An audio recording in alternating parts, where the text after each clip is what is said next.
Sila lang? Wala ba silang mastermind? Wala ho eh. Sila lang ho. Sigurado kayo? Kasi kilala namin yung mastermind ng mga yan eh. Maputi, medyo tisoy, may itsura. Wala ho talaga eh. Wala talaga? Ha? Ate naman eh. Nagkamali tayo. Kaya ka, Edsel.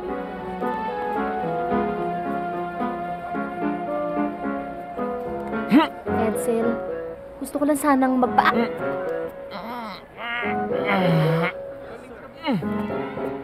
Edsel! Edsel, sandali! Edsel, mag-usap naman tayo! Edsel, ano ba? Edsel! Hoy, Edsel, mag-usap naman tayo! Huwag mo naman akong ganitohin! Saka ba? Oh! Ay! Hoy! Hoy! Edsel, please, kausapin mo naman ako kahit na... Hoy! Edsel, kausapin mo naman ako! Ano ba naman to? Ang hirap-hirap naman itong ginagawa natin eh! Edsel! Edsel! Edsel, ang layo-layo na nito!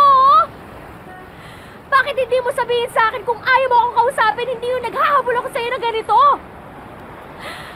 Hala! Di ka lang pala maganda. Obvious ba? Obvious ba na ayaw kitang kausapin? Aabot ba tayo ng ganito kalayo kung may pakialam ako sa sabihin mo? Oo na, Cecil, nag-resign na ako. Okay na, magpapalipat na lang ako ng branch. Okay sa'yo yun? Masaya ka na? Hindi. Kasi mali ako. Mali kami magkapatid. Wala kang kasalanan. Hindi pala ikaw yung mastermind sa pag-akit sa bahay namin. Anong mastermind? Ano ba? Salesman ako. Anong criminal mastermind sinasabi mo? Cecil, gwapo ako. May nakita ka na ba gwapong mastermind? Meron. Sa, di ba? Sa mga pelikula. Si Edo Manzano, di ba? Gwapo yun, pero kontrabida.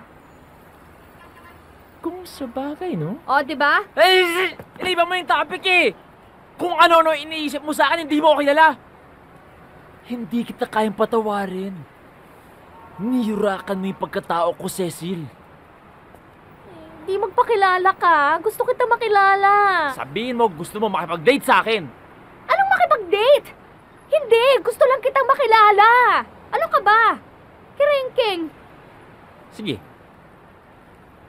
O sige. Pero pwede ba ayos muna tayo ng mga mukha natin? Saka, tingnan mo naman oh. Tingnan mo nangyari sa sapatos ko. Ha? Halika na, papagawa ko sa mall. Samahan mo ako. Aris, huwag muna tayong bumaba, oh. Bakit? Saan tayo pupunta? It's too late, baka umagayan dyan si Jim. It's getting worse, Aris. Ginagawa na nilang motel ang bahay namin. Will you please stop being prude and naive? Shut up! Ikaw nga, dalaga ka eh. Hanggang sa oras na to, nasa labas ka pa ng bahay. At least sina Christy at si Jim, nasa loob. Aris, dalaga nga ako, pero binata naman ang kasama ko. Kailan ka naman aalis? After 2 weeks, inihahanap lang ako ni Jim ng matitirhan. Nang taguan ka mo. Taguan na akong taguan!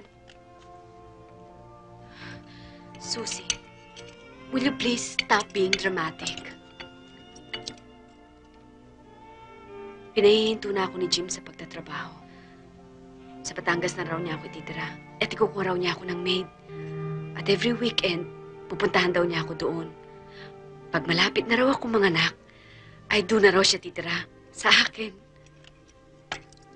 Baka bumalik lang ako dito sa Maynila para dumalo sa kasal ninyo ni Aris. Huwag na, nakakahiya naman. Ano ka ba? Kinakausap ka ng matino kung ano-anong pinagsasabi mo? I'm getting what I want and you're not happy. Mahal ko si Jim, alam mo yan. Mula nang makilala ko siya, nag-obsession ko na siya, Susie.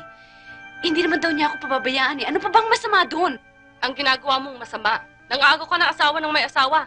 Isang tahanan ng winawasak mo. Sakang kirida. Kirida, masamang babae, kabet. Number 2, dalagang ina, kulasisi. Ano bang gusto mong marinig? Immoral. Oo, immoral ako. Umiibig ako, Susie. Kriminal. Pareho kayong dalawa ni Jim. Mga kriminal. Kriminal? Kailan pa naging krimen ang pag-ibig? Hindi pag-ibig, Christy. Adultery. Yun ang krimen. At ang lahat ng krimen ay pinagbabayaran. Akala ko ba ikaw ang pinakamatali kong kaibigan? Ako nga, Christy. Kaya nga nagsasalita ako sa'yo ng ganito eh.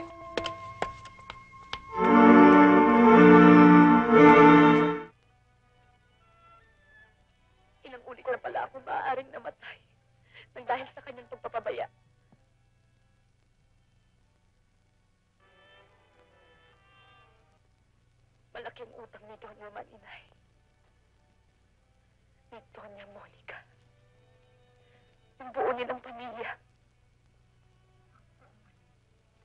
Ako ang maniningil, inay.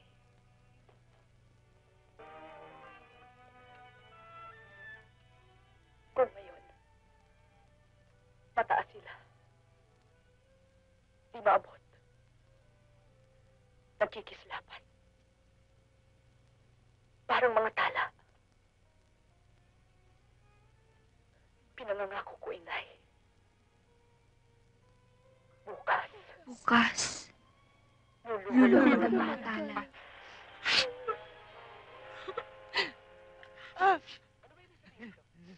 Ako, naiinis ako dyan kay Eddie Rodriguez sa bukas luluhod. Bakit? Sobrang mabait. Hindi mo lang pinagtatanggol si Gina Pareño. Ganyan-ganyan yung asawa ko.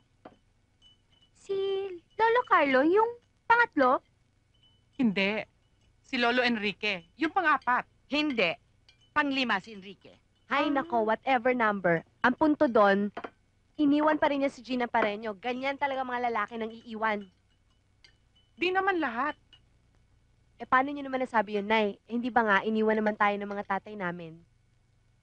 Hoy, noong nakilala ko ang mga tatay nyo, may mga pamilya na sila at asawa. Natural. Pero kung nakilala ko sila nung binata pa sila, tiyak, pakakasalan nila ako. Oo, Oo nga naman, naman. Iha. Sa ganda mo ba namang yan? Hello, kay may asawa kay wala, ang mga lalaki talagang nangiiwan. Period. Alien!